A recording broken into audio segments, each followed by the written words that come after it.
কাজে আজকে আমরা যদি এত অসহিষ্ণুতার পরিচয় দেই, তাহলে তো শেখ হাসিনার ওই বয়ান এবং ন্যারেটিভ ঠিক হবে। এখানে আওয়ামী লীগ এবং তার দোসর হিসেবে পরিচিত জাতীয় পার্টি এগুলো ওই কারণে নিষিদ্ধ এবং আগামী রাজনীতিতে তারা অংশগ্রহণ করবে না, বাট বাকিরা অংশগ্রহণ করবে এবং সবচেয়ে উৎসবমুখর প্রতিযোগিতামূলক ইলেকশন হবে। মহাসচিব এখানে আছেন, ওনারা এত জাতীয় ইস্যুতে ব্যস্ত থাকেন, অনেক বিষয় ওনাদের নজরে আসে কিনা জানি না, কিন্তু ঘটনাগুলো পত্র পত্রিকা মিডিয়াতে সবাই আসছে, ব্যাখ্যা বিশ্লেষণ করছে।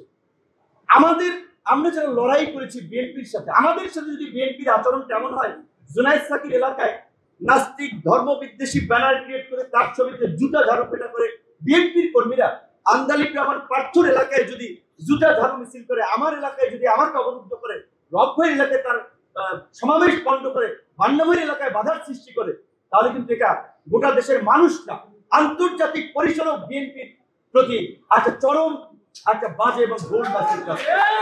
এই বিষয়টা আপনাদের আমলে নিয়ে কিছু পদক্ষেপ নেওয়ার দরকার। আমাদের মতো জাতীয় নেতৃবৃন্দের সাথে এই ঘটনা ঘটে, আমরা চাই আমাদের বিএনপির ভাই বন্ধুরা, জামাতের ভাই বন্ধুরা সবচেয়ে মজলুম ছিল গত 15-16 বছরে, ঘরে ঘুমাইতে পারে নাই, ব্যবসা বাণিজ্য করতে পারে নাই, পালিয়ে পালিয়ে বেরিয়েছে। আমাদের সকলের সম্মিলিত লড়াইয়ে এই পরিবর্তন এসেছে।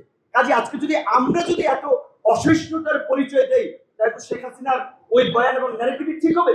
ওদের স্বপ্ন পূরণে পাশে থাকতে পেরে আমরা গর্বিত। যে শেখ হাসিনা সবাইকে দমন পীড়ন করে ঠিক জায়গায় চাপের মুখে রাখতে পেরেছিল। এখন যে আমরা যে গণতান্ত্রিক মুক্ত স্বাধীন পরিবেশের কথা বলছি, দেখেন এখন মৃত্যুরাই মিল নাই, তারাই একজন আরেকজনকে ধাওয়া দিচ্ছে। তো আশা করি আমাদের সকল রাজনৈতিক দলের নেতা কর্মীদের এই শুভ বুদ্ধির উদয় হবে এবং আগামী ফেব্রুয়ারি নয়, আমরা মনে করি এখন নির্বাচন জানুয়ারিতে হতে পারে। আমি আগেও বলেছি নতুন বছরের নতুন মাসেই জাতীয় নির্বাচন হোক, প্রধান উপদেষ্টা সেই বিষয়ে, রাষ্ট্রপতি সেই বিষয়ে নির্বাচন কমিশনকে দিক নির্দেশনা দেন এবং জাতীয় নির্বাচনের একই সাথে গণভোট হবে। জাতীয় নির্বাচনের সাথে গণভোটও জনগণের সমর্থন নিয়ে আগামী সংসদে পাশ হবে এবং জুলাই সনদ বাস্তবায়ন হবে।